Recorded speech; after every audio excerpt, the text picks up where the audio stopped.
But first, Ugandan Foreign Minister Sam Kutesa will be the new chief of the United Nations General Assembly.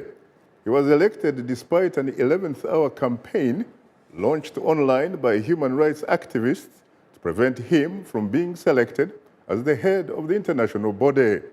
My colleague Paul Ndiho has more on this story. Despite the controversy surrounding Ugandan Foreign Minister Sam Kutesa, he was elected by acclamation without a vote in the 193-nation General Assembly to become the 69th President of the General Assembly. In accepting the post, Kutesa pledged to promote gender equality and women's rights and to continue a United Nations drive to eradicate poverty and combat climate change. Our world continues to be confronted with different challenges of global reach and impact. They include poverty and hunger, underdeveloped education and health services, unemployment, poor and inadequate infrastructure in many developing countries, insufficient and expensive energy, climate change and rising sea levels, armed conflicts, and emerging threats to peace and security. The Ugandan diplomat said that his chosen theme for the UNGA's 69th session will be delivering on and implementing a transformative post-2015 development agenda.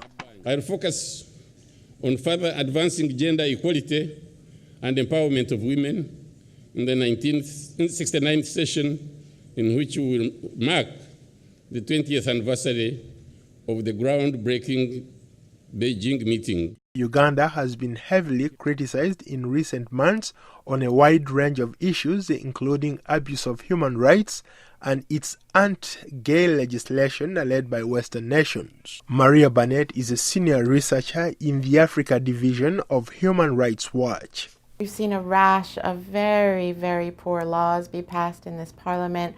For example, the anti-homosexuality law, the problem there being not just the criminalization of same-sex conduct, but the restrictions on talking about homosexuality, on organizations that seek to work on the rights of homosexuals, real restrictions on freedom of association and expression in that law. Mr. Kutesa was questioned by reporters about his country's controversial laws on homosexuality. As long as they respect the privacy, their right to privacy, I have no problem with it at all.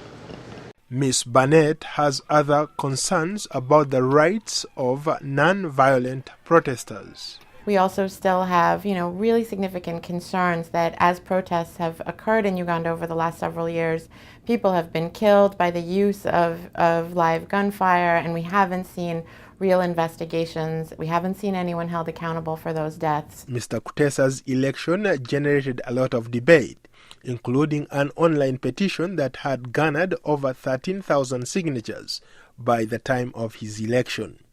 The petition alleged that Mr. Kutesa was a spokesman for a regime that has oppressed its citizens and a government that was responsible for the death of millions of people across the region. Other critics said that Kutesa's election as President of the General Assembly was a questionable one, raising issues of corruption and conflict of interest.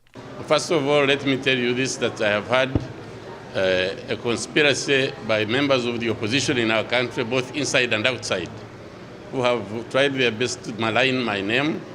I have never been found corrupt. I'm not homophobic. In 1999, he was censured by the Ugandan parliament for allegedly misuse of office and influence peddling. He has also survived multi-million-dollar corruption scandals since no formal charges were brought against him. Paul Ndiho, VOA News. Thanks, Paul, for that report.